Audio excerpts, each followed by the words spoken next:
അസ്സലാമു അലൈക്കും മുത്തുമണീസ്. New year ആയതുകൊണ്ട് ഞങ്ങളെല്ലാവരും പാടെ ബാവാൻ്റെ അടുത്ത് പറഞ്ഞു നമുക്ക് എവിടെയെങ്കിലും പോവാന്ന്. അങ്ങനെ നമ്മളെടുത്ത് തന്നെയല്ലേ വെട്ടത്തൂർ ഡാമിലേക്ക് പോയി നിൽക്കണം. പൂങ്കാവനം ഡാം എന്നാണ് പറയുക. ഇവിടെ അടുത്ത് തന്നെയാണ്, ഇച്ചിരി പോന്നാൽ മതിയാവും. പക്ഷേ ഇതുവരെ ആയിട്ട് ഞങ്ങളാരും ഇങ്ങോട്ട് വന്നിട്ടില്ല. നിങ്ങൾക്കെല്ലാവർക്കും അറിയാമല്ലോ, മുറ്റത്തെ മുല്ലക്ക് മണമില്ല എന്ന് പറഞ്ഞ പോലെ നമ്മളെ ഏറ്റവും അടുത്തില്ല ഒരു സ്ഥലങ്ങൾക്കൊന്നും നമുക്ക് പോകാൻ ഇത്ര കൂട്ടും ഇൻട്രസ്റ്റ് ഉണ്ടാവില്ലായിരിക്കും അല്ലേ.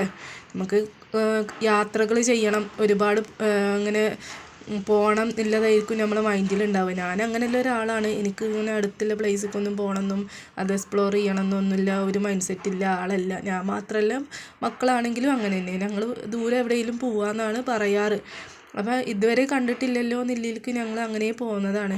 അപ്പോൾ ഇവിടെ വന്ന് നോക്കിയപ്പോൾ ഒരുപാട് ആൾക്കാരുണ്ട്. ഇതിൻ്റെ ഈ ഒരു സൈഡിൽ മാത്രമേ ഇത്രക്കും ആൾക്കാരുള്ളൂ. ഞാനിങ്ങനെ വീഡിയോ ഒക്കെ എടുത്ത് അങ്ങനെ വരികയാണ്. ഇവർ കുറേ ദൂരം അങ്ങനെ നടന്ന് കയറി പോയിക്കണ്. ആ ഒരു പാറൻ്റെ മുകളിൽ കയറി നിന്നിട്ട് താഴേക്കുള്ള വ്യൂ ആണ് നിങ്ങൾ കാണുന്നത്. ഒരു സമയം ഒരു 4 മണി ആവാറായിട്ടുണ്ടാവും. വെയിലൊന്നുമില്ല, അത്രക്കും വെയിലൊന്നുമില്ല. ഞങ്ങളിങ്ങനെ ഈ സ്ഥലങ്ങളൊക്കെ ഇങ്ങനെ കാണാണ്. നല്ലൊരു ഭംഗിയുള്ള ഒരു സ്ഥലം. വെള്ളമൊന്നും അധികേറുമില്ല ഈ ഡാമിൽ. ഒന്നാമത് മഴയില്ല, ഒന്നുമില്ല. അതെങ്ങനെ കെട്ടി നിർത്തലില്ല എന്നാണ് ഇവിടെ എല്ലാ ആളുകളോട് ചോദിച്ചപ്പോൾ പറഞ്ഞത്. ഈ ഒരു ഇതിന് മതിലിനൊക്കെ എന്തൊക്കെയോ തകരാറുണ്ടായതുകൊണ്ട് അങ്ങനെയൊന്നും കെട്ടി നിർത്തലില്ല. വെള്ളം ഇനി ഇവർ നിൽക്കണ ഈ ഒരു സ്ഥലത്ത് കൂടെയൊക്കെ വെള്ളം വരാറുണ്ട് മഴ പെയ്യണ ടൈമിലൊക്കെ. ഫസ്റ്റ് ടൈമാണ് ഇങ്ങനെയുള്ളൊരു പ്ലേസിൽ വന്നിട്ട് ഇതിങ്ങനെ കാണുമ്പോൾ തന്നെ മനസ്സിനൊരു സന്തോഷം, നമുക്കൊരു സമാധാനം ഫീൽ ചെയ്യണ ഒരു പ്ലേസായിട്ട് എനിക്ക് തോന്നി. കാരണം എങ്ങനെ നോക്കിയാലും ഇച്ചിരി പോകുന്ന അരുവി പോലെയുള്ള വെള്ളവും പച്ചപ്പും. പിന്നെ ഇവിടെ ആണെന്നുണ്ടെങ്കിൽ ഒരാളും ഇല്ല, ഞങ്ങൾ മാത്രമേ ഉള്ളൂ. അപ്പോൾ ഒരു നല്ലൊരു കംഫർട്ടായിട്ട് തോന്നി. ഇവനാണെങ്കിൽ ഇതിൽ മീനുണ്ടോ എന്ന് നോക്കുകയാണ്. ഇവർക്ക് ഈ വെള്ളത്തിൽ കൂടെ കളിക്കണം എന്നുണ്ട്. പക്ഷേ ബാവ ആരും ഒന്നും കളിക്കണ്ട, വെള്ളത്തിലൊന്നും കളിക്കണ്ട, നിങ്ങൾ എത്ര വേണമെങ്കിലും ഓടി കളിച്ചോളിന്ന് പറയായിരുന്നു.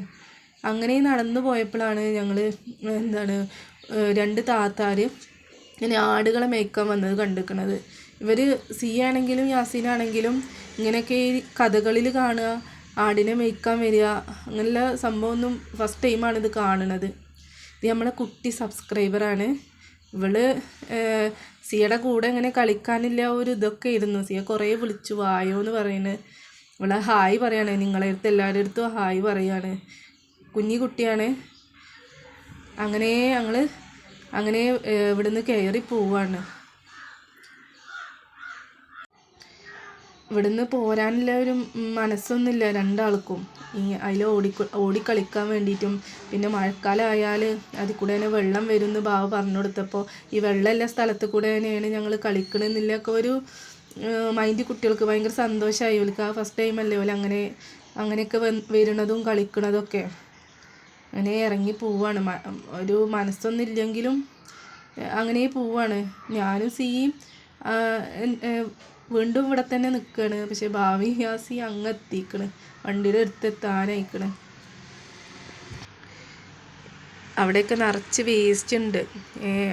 വേസ്റ്റ് ബോക്സിൽ പോലും മനുഷ്യന്മാരിട്ടിട്ടില്ല. അത് കണ്ടപ്പോൾ ഒരു സങ്കടമൊക്കെ തോന്നി. എന്ത് നല്ല സ്ഥലമാണ് എന്ന്. എന്താണെങ്കിലും ഞങ്ങൾ ഇവിടുന്ന് തിരിച്ചു പോന്നു. ഇൻഷാ അല്ലാഹ് അടുത്ത വീഡിയോ ആയിട്ട് വീണ്ടും വരണ്ട്. അസ്സലാമു അലൈക്കും.